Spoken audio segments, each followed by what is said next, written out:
Magandang araw. Nakatulog ba kayo ng maayos? Ngayon, we're going to dive deep into the Aula F87 mechanical keyboard by fully disassembling it. Last video, nakita natin yung panlabas niya. Tignan naman natin yung panloob. We'll be removing the keycaps, switches, and even taking apart the case to see what's inside each layer. So kung curious ka ano ba loob nito, nasa tama ka. Tara!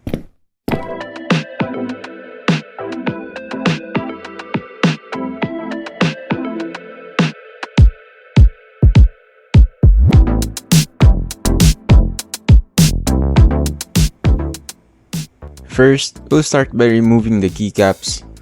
You can use this keycap puller that came with the keyboard. Yung stock keycaps niya ay 2-color PBT keycaps na mas durable kaysa sa standard ABS. They won't develop a shiny or glossy finish over time, and designed ito using a 2-color injection molding process which ensures both durability and premium feel.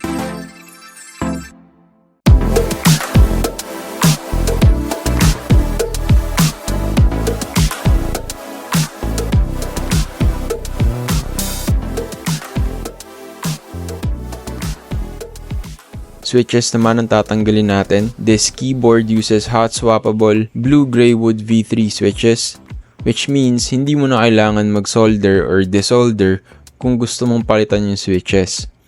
As you can see, they pop out easily using a switch puller, and these switches come pre-lubricated para sa smooth typing experience right out of the box. With the switches out, let's open up the case to see what's inside. Okay, dito sa pagbabaklas ng case, dito nyo umpisan, i-2.4G nyo muna siya. Tapos, dito. The case is made of durable plastic, so magaan siya pero it provides good structural integrity. Alang nyo lang,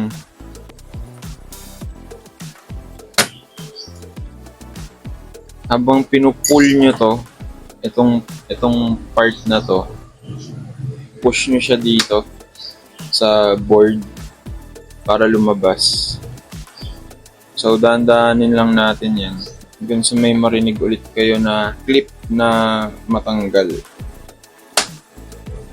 Dito tayo mag-uumpisa kasi meron siyang wiring dito sa kabilang side. Mamaya papaita ako.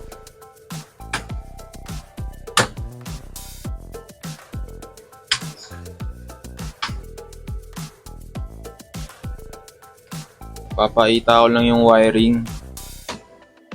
And iwasan nyo yan. So, dahan-dahan tayo.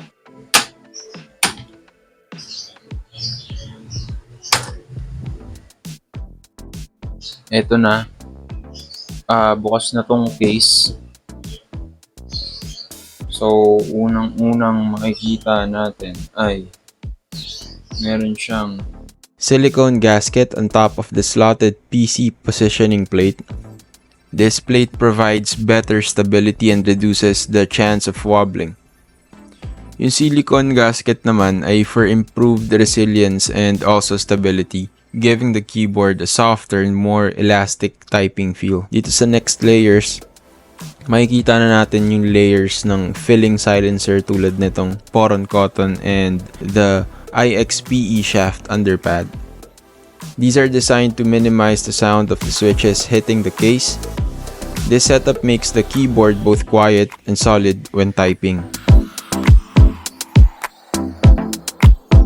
Now looking inside, we see the single key slotted PCBA board, which is hot swappable and compatible with both 3-pin and 5-pin switches.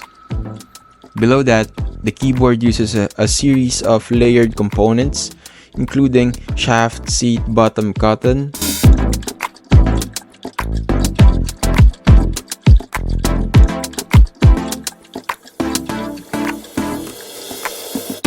and silicone base pad, which contribute to noise dampening and overall build quality. Now that we've taken a look at all the components from the keycaps to the silicone base pad, let's put everything back together. The Aula F87's design really stands out with its combination of noise dampening materials and customizable features. The assembly is simple.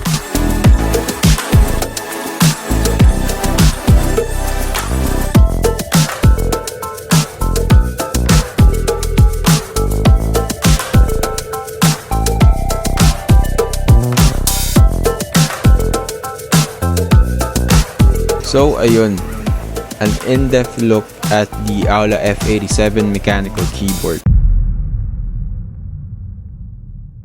I'm really impressed by the attention to detail with the layers of sound dampening materials and the solid build quality.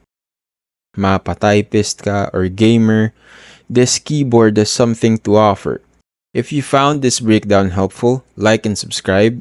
Kung di nyo trip, edi wag, like and subscribe pa din.